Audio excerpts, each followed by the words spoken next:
there's a touching story I'll talk about it. Ndakataura nayo nyaya yekushaya. Kune mwana akadhutwa kuMalawi nemukadzi anoimba kunzi Madonna. Nangandifura kwa ministry. Akadhutwa pamukomana so akaenda nako kuAmerica. Izvo zvakazoputsa mapictures kuti akadhutwa kumwana akadzoka kakamusikana. Vabereki vakabereka mwana mukomana akadzoka amusikana. Nenyaya dzeadoption vachifara kuti aenda kuvanhu vazodii. Kune zvinocheka mamburi. Munenge muna bhudhi venyu kudzoka atete venyu. Unyazorota chipiswa.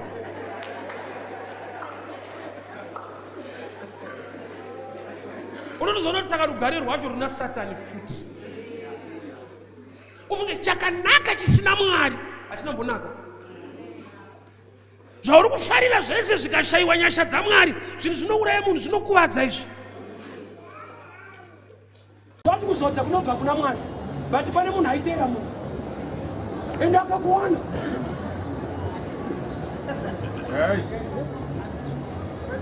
Ndipeiwo kuzodza. Akaramba achiteera Elijah. Iye Mwari kudenga ariko. But kwakateerwa munhu. Munomboziva here kuti ukashaiwa revelation pamusoro pemashandiro aMwari, unoramba uchinetsa Mwari. Zvinhu zvacho akazviunza panyika, but zvakafanira kubatiswa munhu wasiri kuda. Bhaibheri rinokudza baba vako namai vako mazuva ekurarama awedzerwe. Izvozvo hazvimbodi prayer izvozvo. Zvongoda kuvatengera shuga. Problem yatinayo tinofungidzira kuti vana vanochengeta vabereki. That's low level. Let me explain better. Haukwanise kuchengeta mubereki wewe. Say, I'm teaching from the scripture. Iwo ukaremekedza vabereki vako, mazuva ekurarama anowanda ndani. Iwo wawapa chishuga, iwo vakupa chikalori. Ari kuchengeta umwe ndiana.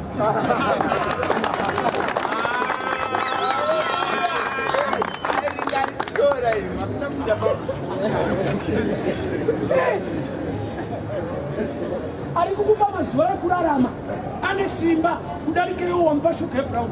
Hallelujah. Saka wasafungidzira kuti kuchengeta vabereki kuchengetwa nevabereki. Zvekuti kana usingachengete vako wakazvimaka, hauna kuvamaka, wakazvimaka. Izvozvo hazviwanikwe kana muna pastor wako. Indwa. With a deeper revelation a little bit kuti tigone kubatsirana panapa. Mindset iripo pavanhu ava is to run away from disaster. Inzwa hama dzangu. Program yekunamata Mwari nawe yekunamata Mwari haisi program yekuti vanhu vatize dambudziko. Program yekunamata Mwari ndeyekuti vanhu vanamate Mwari akavapa upenyu, akavasika, vave fellowship neukama. Dambudziko haisi the push factor for people to seek God. That's why kana tichitotumwa kunoparidza, we must preach the good news. Good news rakasiyana nekusvika pavanhu wovapa warning yekuti kune gehena munhu uchadai manamata, maproblems nhamo dzamuinadzo namatai dzipere. That way is more like building a tower that will reach heavens. Yet the people, they are not connected to God, they don't love him, but they are trying to run away from disaster. So vhangeri rekuudza vanhu kuti kune moto munonotsva harisiriro rakanzi enda unoudza vanhu vatendeuka. Chinopa vanhu kutendeuka is the goodness of the Lord. Saka richidzi gospel zvinoreva good news. Oza pane time yekuti vanhu vanokubvunza saka unamata kwacho unombonamatirei? Boza hatina zvatiromboona izvo. Pane time yekuti hapana chinooneka.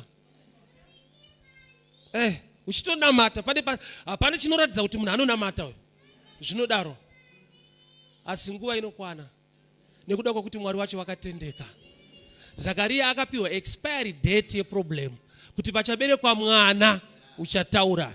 Ndauya kuzopa expiry date to your problem. Why? Because Mwari uyu wakatendeka.